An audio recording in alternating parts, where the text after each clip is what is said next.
And the campaign for the upcoming Venezuela's presidential elections begins officially on July 4th with 10 candidates, 9 of whom are from the opposition. To tell us more details about this historic event in Venezuela, our correspondent Brian Mier. Tomorrow, July 4th, marks the official start of Venezuela's presidential election campaign. The elections are going to take place on the 28th of July. There are 10 candidates, 9 from the opposition. Of course, many of them have already been out engaging in some kinds of campaign activities, but tomorrow is the day that everything really kicks in. There are multiple street parades scheduled for tomorrow. Candidates are going to be on the streets asking people for their votes.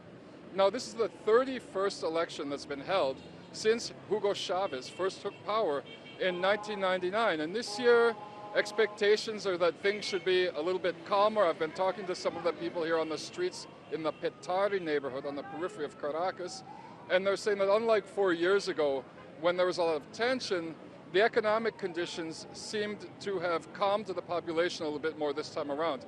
Now, the IMF is projecting 5% GDP growth this year, but the Venezuelan central bank is predicting a growth rate of 8 or 9%. The economic situation is the best it's been in years. In June last month, it was the lowest inflation rate in that month for the last 39 years. And so all signs seem to indicate that this year the elections are going to run smoothly, with less problems than there were 4 years ago. And it's only a few weeks off now, as Election Day is marked for July 28th.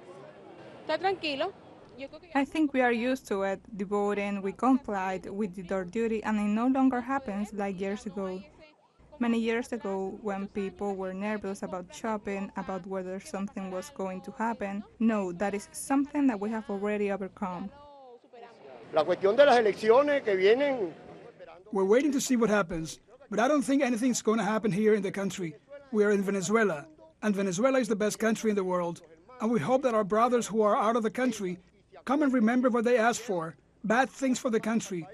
We have to remember 2017, 2016, 2018, when they burned people, when they killed people for being black.